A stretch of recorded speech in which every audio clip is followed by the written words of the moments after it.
अगर आप social science यानी कि सामाजिक विज्ञान की परीक्षा देने वाले हैं तो यह वीडियो आपके लिए रामबाण साबित होने वाला है, क्योंकि आज की इस वीडियो में हम लोग वायरल क्वेश्चन की बात करेंगे। काफी जबरदस्त क्वेश्चन है। जिस प्रकार से यहाँ पे क्वेश्चन आपको मिलेगा, सीधे यही सभी प्रश्न आपकी परीक्षा में देखने को मिल सकता है। और आपको बता दें कि सोशल साइंस का जो परीक्षा होता है वह 80 नंबर का होता है। ये तो सारी चीज आपको पता ही पहले से।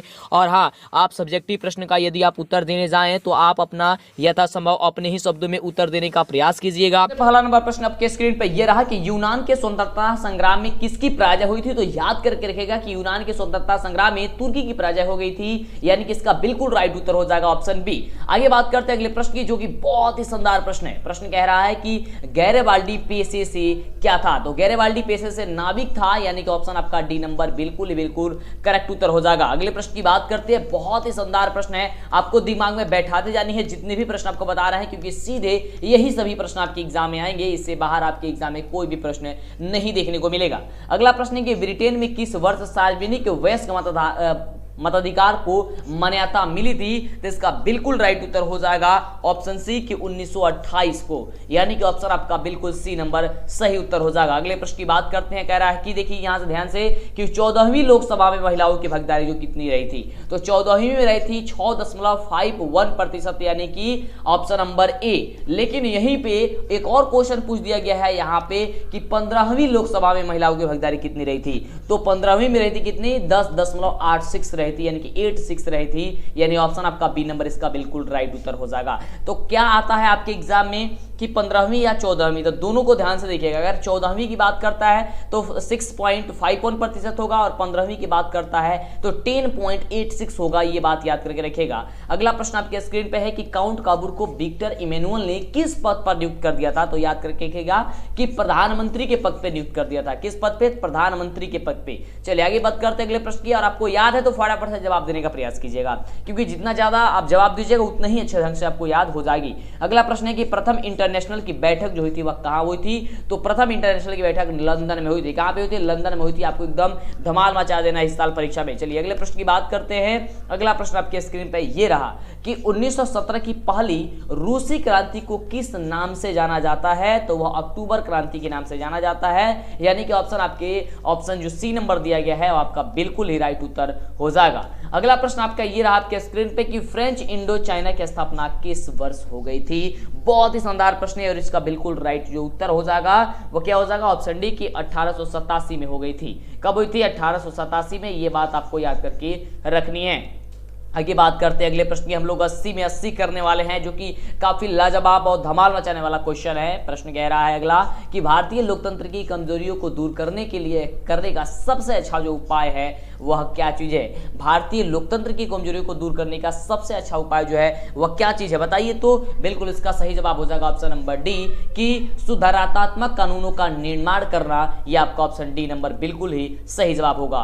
चलिए आगे बात करते हैं अगले प्रश्न की, और स्क्रीनशॉट लेते जाइएगा आपको जिस भी प्रश्न का उत्तर पता नहीं होगा, तो ताकि आप बार बार फिर आप याद कर सके, कहीं भी बैठे हो तो, या फिर एक दो बार वीडियो देख लीजिएगा, आपको कंप्लीट याद हो जाएगा। अगला प्रश्न है कि भारत में योजना आयोग का गठन कब किया गया था। यह बहुत ही बढ़िया प्रश्न है, कई बार आपके एग्जाम में पूछा जाता है। इसका बिल्कुल जवाब हुआ ऑप्शन ए कि 15 मार्च 1950 को, यानी कब हुआ था, 15 मार्च 1950 को। याद करके रखेगा।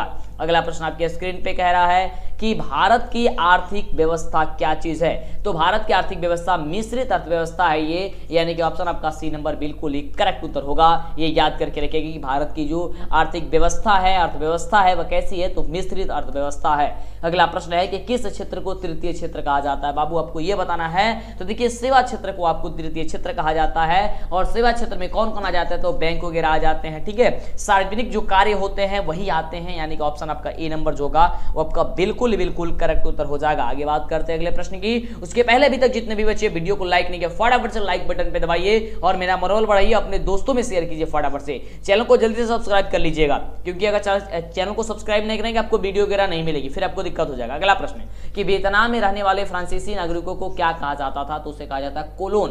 क्या कहा जाता था, कोलोन कहा जाता था, यानी कि ऑप्शन आपका सी नंबर बिल्कुल ही करेक्ट उत्तर हो जाएगा। अगला प्रश्न ये रहा आपके स्क्रीन पे। प्रश्न कह रहा है कि हिंद स्वराज पुस्तक किनके द्वारा लिखी गई है। हिंद स्वराज पुस्तक किनके द्वारा लिखी गई है। तो इसका राइट जवाब होगा ऑप्शन नंबर डी कि मोहनदास करमचंद गांधी द्वारा की गई थी।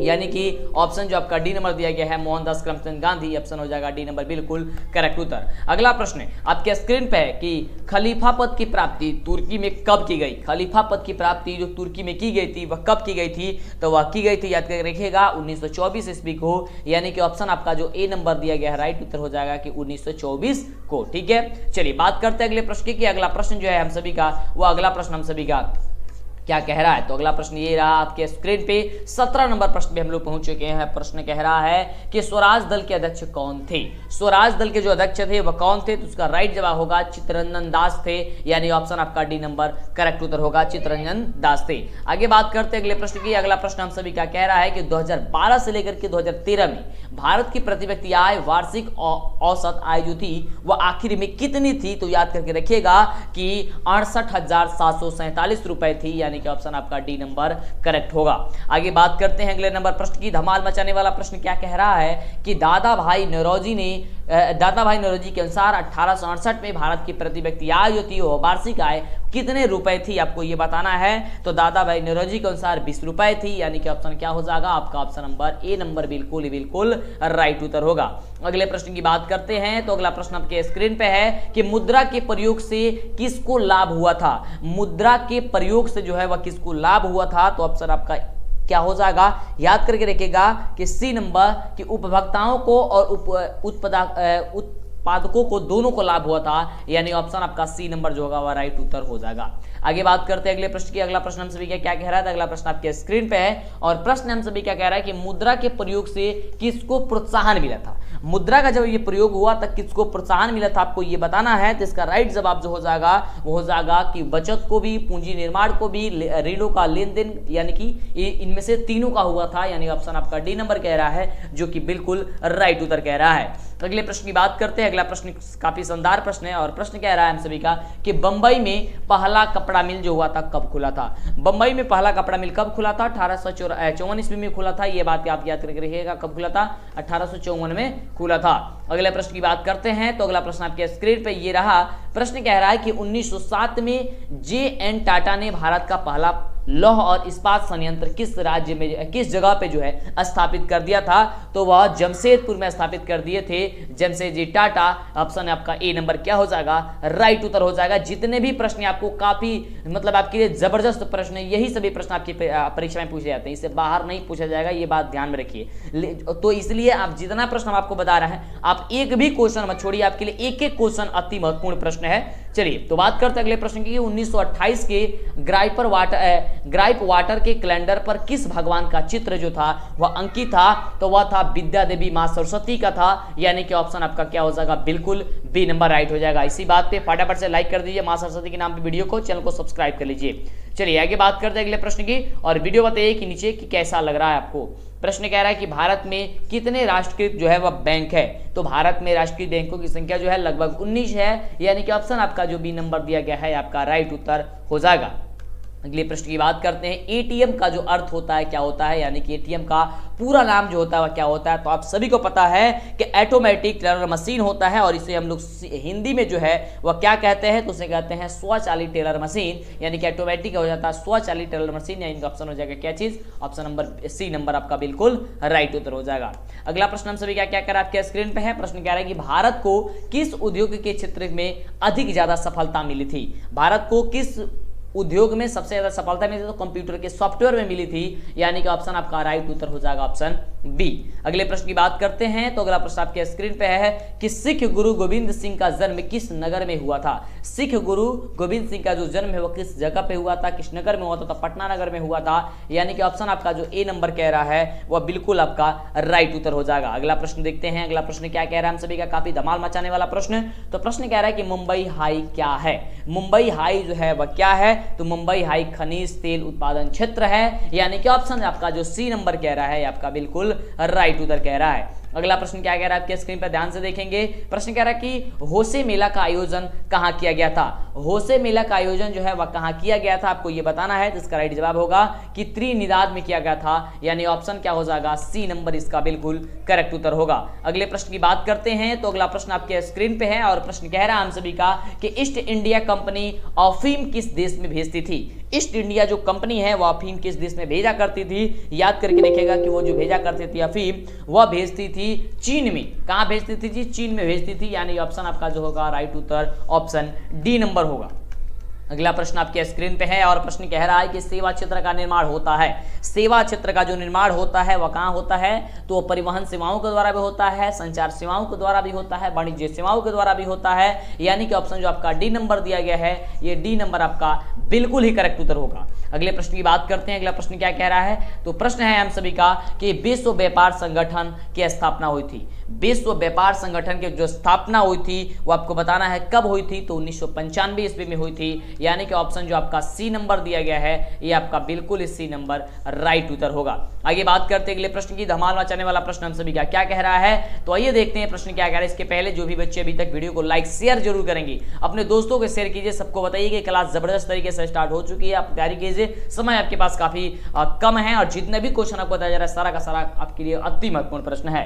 प्रश्न कह रहा है कि राजनीतिक दल देश में सीजर शाही से हमारी रक्षा के सर्वोत्तम साधन है, यह युक्ति जो है वह किसकी युक्ति है? तो इसका बिल्कुल जवाब हो जाएगा कि वो लस्की की युक्ति है, यानी कि ऑप्शन हो जाएगा बी नंबर। अगले प्रश्न की बात करते हैं। अगला प्रश्न हम सभी क्या क्या कह रहा है, तो अगला प्रश्न है कि यहाँ पे कि किसी राजनीतिक दल के निर्माण के लिए निम्नलिखित में से कौन सी एक बात जो है आवश्यक नहीं है। ध्यान दीजिएगा कि किसी राजनीतिक दल के निर्माण के लिए निम्नलिखित में से कौन सी एक बात जो है वह आवश्यक नहीं है, तो शिक्षा की सदस्यता, यानी ऑप्शन होगा आपका सी नंबर। चलिए आगे बात करते हैं अगले प्रश्न की। अगला प्रश्न हमें क्या धमाल मचाने वाला प्रश्न क्या कह रहा है, तो प्रश्न कह रहा है कि बिहार कि डैश में लिच्छवी गणतंत्र फला फूला। बिहार की डैश में लिच्छवी जो गणतंत्र है वह फला फूला, यानी कि ऑप्शन हो जाएगा इसका वैशाली, ऑप्शन ए में कि बिहार की वैशाली में लिच्छवी गणतंत्र जो है वह फला फूला। अगले प्रश्न की बात करते हैं। अगला प्रश्न क्या कह रहा है? अगला प्रश्न है कि लोकतंत्र एक उत्तरदायी और डैश की सरकार है। लोकतंत्र एक उत्तरदायी और डैश की सरकार है, आपको यह बताना है, तो काफी जबरदस्त है और इसका जवाब होगा ऑप्शन ए कि लोकतंत्र एक उत्तरदायी और वैध की सरकार है, यानी कि ऑप्शन आपका ए नंबर जो होगा वह आपका करेक्ट उत्तर होगा। अगले प्रश्न की बात करते हैं। तो अगला प्रश्न हम सभी का है कि वैश्वीकरण से भारत को क्या लाभ होने की संभावना है। वैश्वीकरण से भारत को जो है वह क्या लाभ होने की संभावना है, तो कुशलता में वृद्धि भी हो सकती है, रोजगार के अवसरों में वृद्धि भी होगी, उत्पादकता में भी वृद्धि होगी, और ये तीनों होगा, यानी कि ऑप्शन आपका डी नंबर जो होगा ये राइट उत्तर आपका हो जाएगा। ठीक है, चलिए बात करते हैं अगले प्रश्न की। अगला प्रश्न ये रहा आपके स्क्रीन पे। प्रश्न कह रहा है कि राष्ट्रीय मानवाधिकार आयोग की स्थापना कब की गई थी। राष्ट्रीय मानवाधिकार आयोग की स्थापना जो थी वह कब की गई थी, तो याद करके रखिएगा कि 1993 ईस्वी में की गई थी। कब की गई थी? 1993 में की गई थी, यानी कि ऑप्शन जो आपका सी नंबर दिया गया है आपका बिल्कुल ही करेक्ट उत्तर हो जाएगा। हर एक प्रश्न आपके लिए अति महत्वपूर्ण प्रश्न है, यही सभी प्रश्न आपकी परीक्षा में सीधे देखने को मिल सकते हैं। अगला प्रश्न की बृहद उत्पादन व्यवस्था किस देश में प्रारंभ की गई है। बृहद उत्पादन व्यवस्था किस देश में जो है आपको यहाँ पे आरंभ की गई थी, तो इसका बिल्कुल जो सही जवाब हो जाएगा वो बिल्कुल सही जवाब आपका ऑप्शन सी नंबर हो जाएगा कि अमेरिका।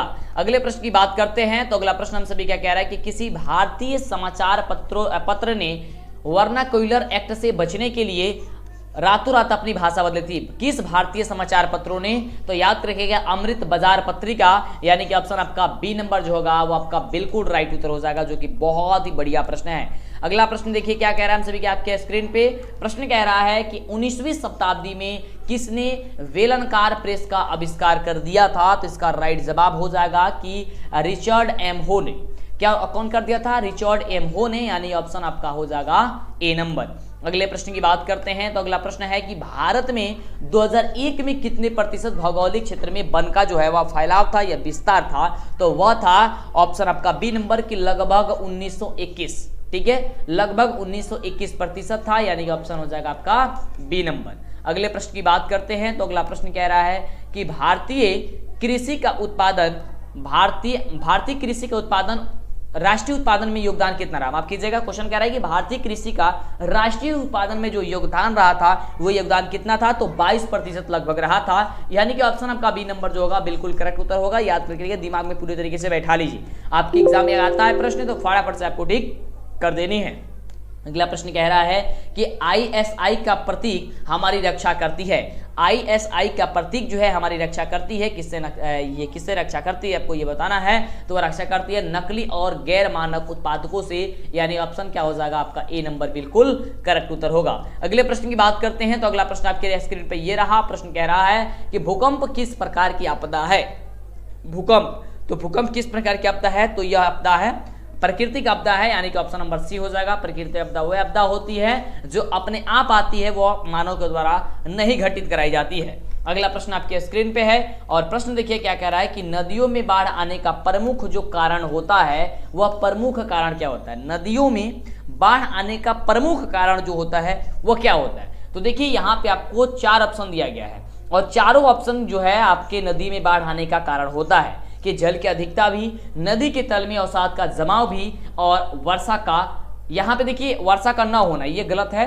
दो यहाँ पे जल की अधिकता और नदी में अवसाद का जमाव ये दोनों होता है, लेकिन यहाँ पे अगर बात किया जाता है नदियों में बाढ़ आने का प्रमुख कारण क्या है तो इसका राइट जवाब वैसे यहाँ पे बी नंबर होगा कि नदियों के तली में अवसाद का जमाव होना। एक बात यहाँ ध्यान रखिएगा, आपको कंफर्म कर देते हैं जिससे कि आगे चल करके आपको दिक्कत ना हो किसी प्रकार की। तो यहाँ पे क्वेश्चन पूछा जा रहा है कि नदियों में बाढ़ आने का प्रमुख कारण, तो यहाँ पे देखिए आपके परीक्षा में ये पूछा जाएगा।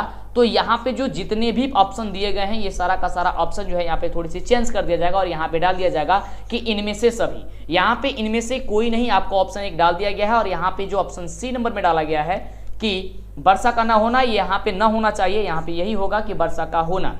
ठीक है, चलिए आगे बात करते हैं अगले प्रश्न की। अगला प्रश्न जो है हम सभी का वह क्या कह रहा है, तो अगला प्रश्न है कि मीठे जल की सबसे ऊंची झील का नाम क्या है। मीठे जल की सबसे ऊंची झील का जो नाम है वो आखिर में क्या है, वह है टिटिकाका नाम है उसका, यानी कि ऑप्शन आपका जो ए नंबर दिया गया है आपका राइट उत्तर इसका हो जाएगा। अगले प्रश्न की बात करते हैं तो अगला प्रश्न हम सभी का है कि बांधवगढ़ राष्ट्रीय उद्यान किस राज्य में है। बांधवगढ़ राष्ट्रीय उद्यान किस राज्य में स्थित है, तो इसका राइट जवाब होगा कि ऑप्शन ए के मध्य प्रदेश में है, यानी कि ऑप्शन आपका ए नंबर जो होगा वह बिल्कुल ही करेक्ट उत्तर हो जाएगा।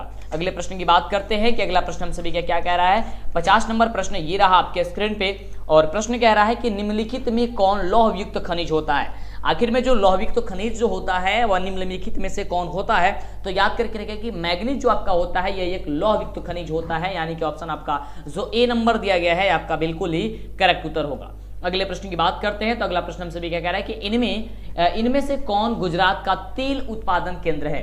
जो यहाँ पे आपको 4 ऑप्शन दिया गया है, यहाँ पे बताना है आपको कि निम्न में से जो कौन है जो गुजरात का तेल उत्पादन केंद्र है, तो इसका राइट जवाब होगा ऑप्शन डी नंबर कि अलंकेश्वर है। क्या चीज है वे, अलंकेश्वर है, यानी कि ऑप्शन आपका डी नंबर बिल्कुल ही करेक्ट उत्तर होगा। अगले प्रश्न की बात करते हैं तो अगला प्रश्न हम सभी का ध्यान से देखिएगा, क्या प्रश्न कह रहा है, सोच समझ कर जवाब देने का प्रयास करने का कोशिश कीजिएगा। यहाँ पे प्रश्न है कि इनमें से कौन सा कथन जो है वह सही है। इनमें से कौन सा कथन सही है, यहाँ पे आपको 4 ऑप्शन दिए गए हैं, तो यहाँ पे बिल्कुल सही जवाब हो जाएगा ऑप्शन सी नंबर की बेल्जियम की राजधानी ब्रुसेल्स में एक अलग प्रकार की सरकार की जो है वह गठन की गई है, यानी कि इसे गठित की गई है। अगले प्रश्न की बात करते हैं तो अगला प्रश्न हम सभी क्या कह रहा है कि भारतीय संविधान में अधिकारों की सूचियां हैं। भारतीय संविधान में जो अधिकारों की जो सूचियां है वह लगभग कितनी सूचियां है, तो वह 3 सूचियां है। ठीक है, ऑप्शन क्या हो जाएगा, बिल्कुल आपका right answer option B number हो जाएगा। अगले प्रश्न की बात करते हैं तो प्रश्न हम सभी क्या कह रहा है कि निम्नलिखित में कौन सा पंचायती राज के त्रिस्तरीय संचार का भाग नहीं है। निम्नलिखित में से कौन सा जो है पंचायती राज के त्रिस्तरीय संचार का जो भाग है वह इसमें से नहीं है, तो इसका जवाब हो जाएगा ऑप्शन नंबर डी कि राज्य परिषद। ठीक है, क्योंकि ग्राम पंचायत, पंचायत समिति और जिला परिषद ये सभी ग्राम त्रिस्तरीय संचार के ही हैं, पंचायती राज के ही हैं, लेकिन इसमें से जो राज्य जो परिषद है ये आपका पंचायती का नहीं है, यानी ऑप्शन आपका जो होगा वह राइट उत्तर आपका ऑप्शन डी नंबर होगा। अगले प्रश्न की बात करते हैं तो अगला प्रश्न कह रहा है कि संघात्मक शासन व्यवस्था में क्या होता है, क्या है ये चीज बताना है आपको, तो इसका राइट उत्तर हो जाएगा कि संघात्मक शासन व्यवस्था में समस्त शक्ति संघ एवं उनकी विभिन्न इकाइयों के मध्य विभाजित होती है, यानी कि ऑप्शन आपका सी नंबर जो होगा वो आपका बिल्कुल ही करेक्ट उत्तर होगा। अगले प्रश्न की बात करते हैं तो अगला प्रश्न हम सभी स्क्रीन पे है कि निम्नलिखित में से राजनीतिक दल का एक प्रमुख हिस्सा कौन सा नहीं है। ये क्वेश्चन है कि निम्नलिखित में से कौन सा जो है वह राजनीतिक दल का एक प्रमुख हिस्सा नहीं है, तो इसका राइट जवाब जो हो जाएगा वो हो जाएगा ऑप्शन डी नंबर की चुनाव आयोग। ठीक है, यह राजनीतिक दल का एक प्रमुख हिस्सा नहीं है, यानी कि ऑप्शन हो जाएगा क्या चीज, डी नंबर। अगले प्रश्न की बात करते हैं। तो अगला प्रश्न देखते हैं हम सभी क्या क्या कह रहा है। फटाफट से जवाब देने का प्रयास कीजिए। चैनल पे पहली बार आए सब्सक्राइब जरूर कीजिए, दोस्तों में शेयर कीजिए, जिससे कि आपको भी हेल्प हो और आपकी दोस्त को भी हेल्प हो जाए। अगला प्रश्न कि भारत को कितने भूकंपीय क्षेत्र में बांटा गया है। भारत को जो है कितने भूकंपीय क्षेत्रों में बांटा गया, तो लगभग 5 भूकंपीय क्षेत्रों में बांट दिया गया है इसे, यानी कि ऑप्शन आपका जो सी नंबर कह रहा है आपका राइट उत्तर हो जाएगा।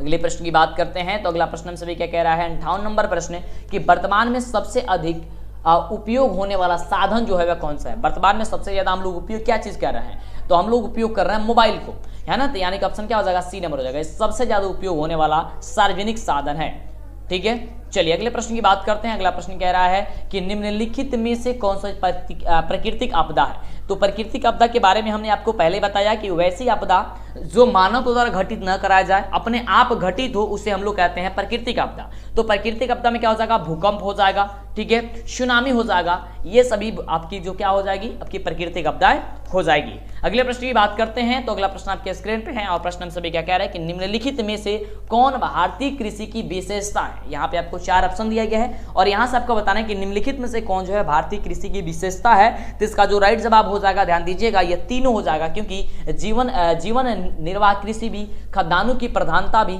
और उत्पादन कम होना भी, यानी कि ऑप्शन जो हो जाएगा आपका क्या हो जाएगा, डी नंबर होगा। अगले प्रश्न की बात करते हैं। फटाफट से हम लोग पूरे क्वेश्चन देख लेते हैं, क्योंकि 80 क्वेश्चन हम लोग करने वाले हैं। अगला प्रश्न है कि वैश्वीकरण का प्रारंभ कब से माना जाता है। जो वैश्वीकरण का प्रारंभ है वह कब से माना जाता है, तो लगभग 18वीं सदी से माना जाता है, यानी कि ऑप्शन आपका डी नंबर जो कह रहा है, आपका डी नंबर बिल्कुल ही करेक्ट उत्तर हो जाएगा। अगले प्रश्न की बात करते हैं। तो अगला प्रश्न है कि जूट उद्योग के सबसे अधिक कारखाने कहाँ मिलते हैं। जूट उद्योग के सबसे ज्यादा जो कारखाने होते हैं वह कहाँ पे मिलते हैं, तो हुगली तट पे मिलते हैं। याद करके रखिएगा, कहाँ पे मिलते हैं, हुगली तट पे मिलते हैं, यानी कि ऑप्शन आपका सी नंबर बिल्कुल करेक्ट उत्तर होगा। चलिए आगे बात करते हैं अगले प्रश्न की। अगला प्रश्न कह रहा है हम सभी का कि बिहार राज्य के किस क्षेत्र में कि चीनी की अधिकतर मिलें हैं। जो मिल है, जो फैक्ट्री है, वह कहाँ पे सबसे ज्यादा है। याद करके रखिएगा कि वह सिवान और चंपारण में सबसे ज्यादा देखने को आपको मिलेंगी। क्या चीज, चीनी जो मिलें हैं यहाँ पे देखने, क्योंकि वहां पे गन्ना की जो खेती होती है वह अच्छे प्रकार से हो पाती है, क्योंकि गन्ने के लिए जो भी चीज चाहिए, जो भी मिट्टी चाहिए, वह सब कुछ उपलब्ध है, जिसके कारण यहाँ पे गन्ने की खेती काफी अच्छे ढंग से हो जाती है और वहीं पे अधिक जो है वह चीनी मिलें देखने को मिलती है। अगला प्रश्न है आपके स्क्रीन पे, प्रश्न कह रहा है कि आर्थिक विकास का गैर आर्थिक कारक जो है वह कौन सा है। आर्थिक विकास का गैर आर्थिक जो कारक है वह कौन सा है, आपका ये बताना है। तो यहाँ पे आपको 4 ऑप्शन दिया गया है, इसका बिल्कुल जवाब हो जाएगा ऑप्शन डी नंबर की मानवीय संसाधन। क्या हो जाएगा, मानवीय संसाधन हो जाएगा। अगले प्रश्न की बात करते हैं। कह रहा है प्रश्न कि हिम सागर एक्सप्रेस कहां तक जाती है। जो हिम सागर जो एक्सप्रेस है वह कहां तक जाती है, आपको ये बताना है। तो हिम सागर एक्सप्रेस जो है वह जम्मू से कन्याकुमारी तक जाती है, यानी कि ऑप्शन जो सी नंबर कह रहा है, आपका सी नंबर बिल्कुल ही क्या हो जाएगा, राइट उत्तर हो जाएगा। अगले प्रश्न की बात करते हैं और देखते हैं प्रश्न हम सभी का क्या कह रहा है। तो प्रश्न है कि बरौनी में किस मार्ग से कच्चा तेल पहुंचाया जाता है।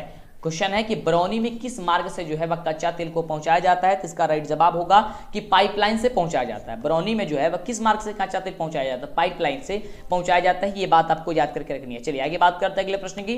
अगला प्रश्न है कि कोसी नदी घाटी जो परियोजना है, इसका आरंभ जो हुआ था वह कब हुआ था, ये कब से शुरू हुई थी। कोसी नदी घाटी परियोजना जो है वह कब से शुरू हुई थी, तो वह 1955 से शुरू हुई थी, यानी ऑप्शन आपका जो डी नंबर कह रहा है आपका बिल्कुल करेक्ट हो जाएगा। अगले प्रश्न की बात करते हैं। प्रश्न कह रहा है कि सत्ता की साझेदारी के प्रमुख कारण इनमें से कौन नहीं है। सत्ता की साझेदारी के एक प्रमुख जो कारण होता है, इसमें से प्रमुख कारण कौन जो है वह नहीं है। तो इसका राइट जवाब होगा ऑप्शन डी कि सरकार का निर्धारित कार्यकाल पूरा करने के लिए, यानी कि ऑप्शन आपका डी नंबर जो होगा बिल्कुल सही उत्तर होगा। अगला प्रश्न हम सभी क्या कह रहा है कि गंडक परियोजना का निर्माण बिहार राज्य के किस स्थान पर हुआ था। जो गंडक परियोजना का निर्माण हुआ था वह बिहार राज्य के किस स्थान पर जो है हुआ था।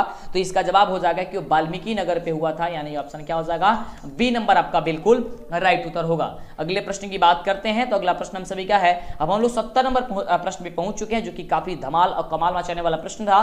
प्रश्न कह रहा है कि यदि मानचित्र में क्रमानुसार पहली दूसरी रेखाएं सटी सी, फिर उनमें से उनसे दूर तीसरी चौथी रेखाएं सटी सी और उनसे दूर पांचवी जो छठी समुच्च रेखाएं हैं वो सटी सी हो तो इससे किस प्रकार का ढाल का पता चलता है, ये आपको ये बताना है। तो उस प्रकार से इस प्रकार से अगर रहता है तो उसे सीढ़ी नुमा ढाल के नाम से जाना जाता है। यानी कि ऑप्शन आपका जो डी नंबर कह रहा है ये माफ कीजिएगा, सी नंबर जो कह रहा है वो आपका राइट उत्तर हो जाएगा। क्या हो जाएगा, इससे हम लोग को सीढ़ी नुमा पता चलती है।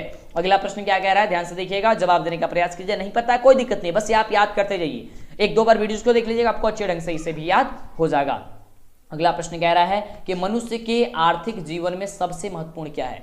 मनुष्य के आर्थिक जीवन में सबसे महत्वपूर्ण क्या है, तो आपको तो पता ही कि मुद्रा है, पैसा है, क्योंकि पैसा नहीं रहेगा तो कुछ भी होने वाला नहीं है, पैसा न रहेगा तो कोई पूछने वाला भी नहीं है। ठीक है, अगला प्रश्न आपके स्क्रीन पे है। प्रश्न कह रहा है कि गठबंधन सरकार की पकड़ शासन पर किस प्रकार से होती है। तो गठबंधन की सरकार शासन पे जो होती है वह लगभग ढीली होती है। कैसी होती है, ढीली होती है, यानी कि ऑप्शन आपका बी नंबर जो कह रहा है आपका करेक्ट उत्तर होगा। अगले प्रश्न की बात करते हैं कि अगला प्रश्न क्या कह रहा है। तो प्रश्न कह रहा है कि जनता दल यूनाइटेड पार्टी का जो गठन हुआ था वह कब किया गया था। तो याद करके रखिएगा कि जनता दल यूनाइटेड का जो गठन किया गया था वह किया गया था 2003 ईस्वी में, यानी कि ऑप्शन आपका क्या हो जाएगा, आपका ऑप्शन हो जाएगा बी नंबर। क्या हो जाएगा, ऑप्शन नंबर बी नंबर हो जाएगा। अगले प्रश्न की बात करते हैं। अगला प्रश्न कह रहा है कि वी आकार की समुच्च रेखाएं किस स्थलीकृत के प्रदर्शन के लिए खींची जाती है। वी आकार की समुच्च रेखाएं आपको ये बताना है। तो इसका राइट जवाब जो हो जाएगा वो हो जाएगा नदी घाटी के लिए। किसके लिए, नदी घाटी के लिए खींची जाती है, ऑप्शन हो जाएगा इसका बी नंबर। अगले प्रश्न की बात करते हैं। तो अगला प्रश्न हम सभी क्या कह रहा है कि निम्नलिखित में कौन परिवहनीय संसाधन है। निम्नलिखित में जो कौन है वह परिवहनीय संसाधन है। तो इसका राइट जवाब हो जाएगा ऑप्शन ए नंबर की नदी है। वो क्या चीज है, तो वह नदी है, यानी कि ऑप्शन ए नंबर आपका बिल्कुल ही करेक्ट उत्तर होगा। अगला प्रश्न कह रहा है कि world life fund for nature के अनुसार भारत में लगभग कितनी जो है वह भूमि निम्नकृत हो चुकी है। तो इसका जवाब जो हो जाएगा वो हो जाएगा ऑप्शन नंबर ए कि लगभग 13 करोड़ हेक्टेयर जो है भूमि जो है निम्नकृत हो चुकी है, यानी ऑप्शन आपका बी नंबर राइट उत्तर हो जाएगा। अगले प्रश्न की बात करते हैं। तो अगला प्रश्न कह रहा है कि इनमें राजस्थान की सबसे महत्वपूर्ण परियोजना कौन सी है। इनमें राजस्थान की जो सबसे महत्वपूर्ण जो परियोजना है वह परियोजना कौन है, तो वह है इंदिरा गांधी नगर परियोजना, यानी कि ऑप्शन आपका हो जाएगा सी नंबर। आपको दिमाग में बैठा दे जाना है क्योंकि यही सभी प्रश्न आपके परीक्षा में पूछा जाएगा, कमाल मचाने वाला प्रश्न यही सब है। अगला प्रश्न आपके स्क्रीन पे कि 1991 से 1980 तक लगभग कितना वर्ग किलोमीटर वन क्षेत्र कृषि भूमि में परिवर्तित हुआ। 1991 से 1980 तक लगभग कितना वर्ग किलोमीटर वन क्षेत्र कृषि भूमि में परिवर्तित हुआ। तो इसका राइट जवाब होगा कि लगभग 26,200। कितना हुआ था, लगभग 26,200, यानी कि ऑप्शन आपका हो जाएगा क्या चीज, बी नंबर इसका बिल्कुल करेक्ट उत्तर। अगले प्रश्न की बात करते हैं कि अगला प्रश्न जो है हम सभी का क्या कह रहा है। तो अगला प्रश्न ये रहा आपके स्क्रीन पे और प्रश्न कह रहा है हम सभी का कि सिलिकोसिस नामक दमघोंटू बीमारी किसे होती है। सिलिकोसिस नामक दमघोंटी जो बीमारी होती है वह किसे होती है, आपको ये बताना है। इसका राइट जवाब होगा कि खदान कर्मियों को ये सबसे ज्यादा होती है, यानी कि ऑप्शन आपका बी नंबर ए नंबर जो होगा वह राइट उत्तर होगा। अब बात करते हैं हम लोग सबसे लास्ट क्वेश्चन की, और काफी धमाल मचाने वाला क्वेश्चन ये प्रश्न जितना भी था वह था। और इसी तरह की वीडियो पाने के लिए फटाफट चैनल को सब्सक्राइब कीजिए। जितना भी आपको क्वेश्चन बताएंगे लगभग आपको 5 मॉडल सेट बताएंगे हम, आपको 5 मॉडल सेट आपको हम कंफर्म करा देंगे। समझिए आपका पूरा तैयारी कंप्लीट हो जाएगा, क्योंकि एक मॉडल सेट में हम आपको 80 क्वेश्चन करा रहे हैं। तो इस प्रकार से समझ सकते हैं कि 5 मॉडल होगा तो 8 × 5 = 40, यहाँ पे 400 क्वेश्चन आपको केवल सोशल साइंस का कंप्लीट हो जाएगा, और जिसमें 100 क्वेश्चन रहता है उसमें 500 क्वेश्चन कंप्लीट हो जाएगा। तो समझिए कि एक सब्जेक्ट से अगर आपको 400-500 क्वेश्चन, जो ऐसा क्वेश्चन आपको याद हो जो आपके एग्जाम में हमेशा पूछा जाता है, तो समझिए आप तो धमाल मचा ही देंगे। तो इस प्रकार से आप जल्दी से आप पूरा वीडियो देख लीजिए, जितने वीडियो नहीं देखे हैं, और लाइक करके चैनल को सब्सक्राइब कर लीजिए, जिससे कि आगे आने वाली कोई भी वीडियो आपसे मिस ना हो, सभी वीडियो आप देख सकें। तो अगला प्रश्न, लास्ट प्रश्न क्या कह रहा है कि भारत में कहाँ औरतों के लिए आरक्षण की व्यवस्था है। भारत में कहाँ जो है औरतों के लिए आरक्षण की व्यवस्था है, आपको ये बताना है। इसका राइट जवाब हो जाएगा पंचायती राज संस्थाएं में, यानी कि ऑप्शन आपका जो डी नंबर है ये आपका डी नंबर बिल्कुल ही राइट उत्तर हो जाएगा। तो मिलते हैं फिर इसी तरह कमाल वीडियो के साथ नेक्स्ट वीडियो में। लाइक, चैनल को सब्सक्राइब, दोस्तों में शेयर जरूर कीजिए।